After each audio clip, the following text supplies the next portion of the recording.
Hello, everybody, and welcome to Navigation 101 presented by Tau Search and Rescue. In this video, we're going to cover the basics of navigation with a compass. Okay, just the compass itself. Make sure you always have one of these in your pack whenever you're going out into the wilderness. First, we'll start with the basic parts of the compass. You have your base plate here. You have your direction of travel arrow, the red arrow here, which we'll discuss in just a moment.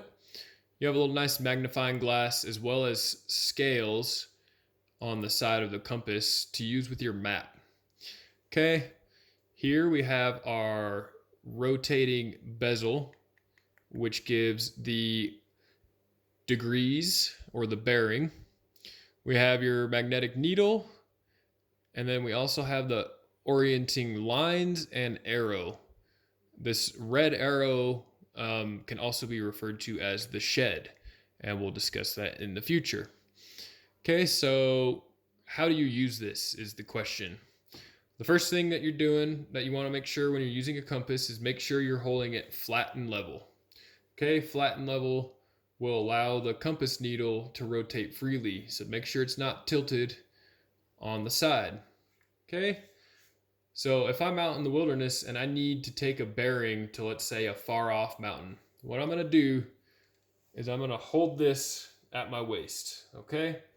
I'm going to rotate my body until this this direction of travel arrow is pointed at the object I'm trying to take a bearing on.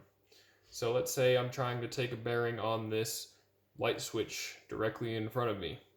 I'm holding the compass flat and level. My direction of travel is pointed right at the light switch. And I am going to rotate this bezel until the magnetic needle is lined up with this orienting arrow, which is this red arrow called the shed. So what we're trying to do is put red in the shed. Everybody remember that, red in the shed. I'm going to rotate this until my magnetic needle is aligned directly in the shed. Okay, so now it's aligned in the shed. I have my bearing set, and you read the bearing right here.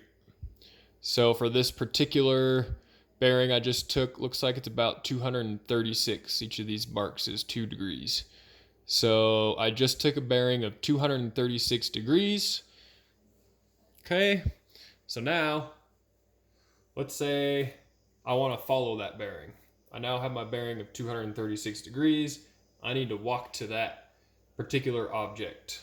So to follow a bearing, you're going to rotate the bezel to 236 degrees. I'm going to set it.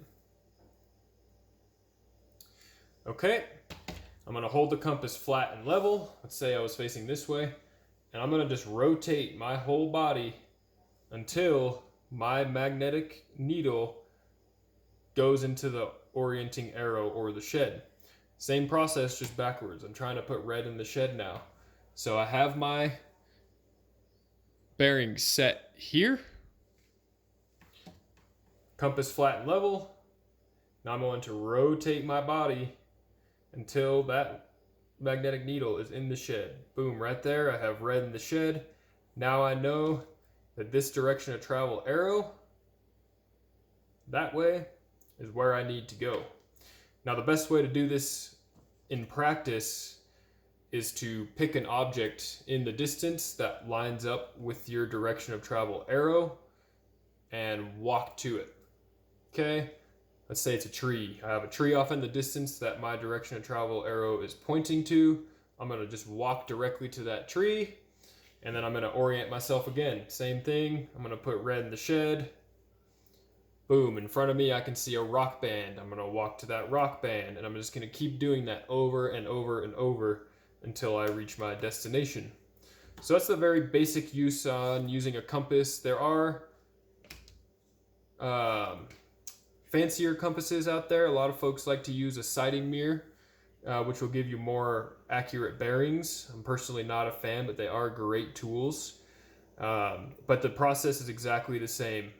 You will, when you're taking a bearing, you will point to your object, you will rotate the bezel until you get red in the shed, and you will read your bearing. Right. Come on, camera, focus right there. When I'm following a bearing, I'm going to set it on here. So let's say I want to follow a bearing of 260 degrees. Okay, there's that.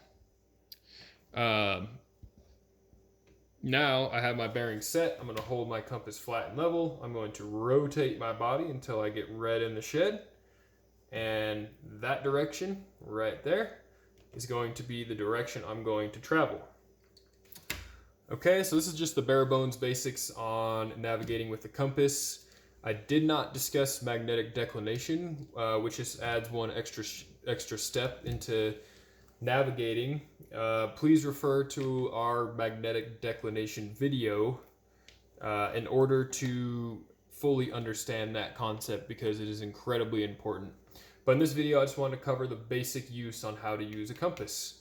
So once again, this is Navigation 101 presented by Taos Search and Rescue, and we look forward to seeing you in our next video. Thanks.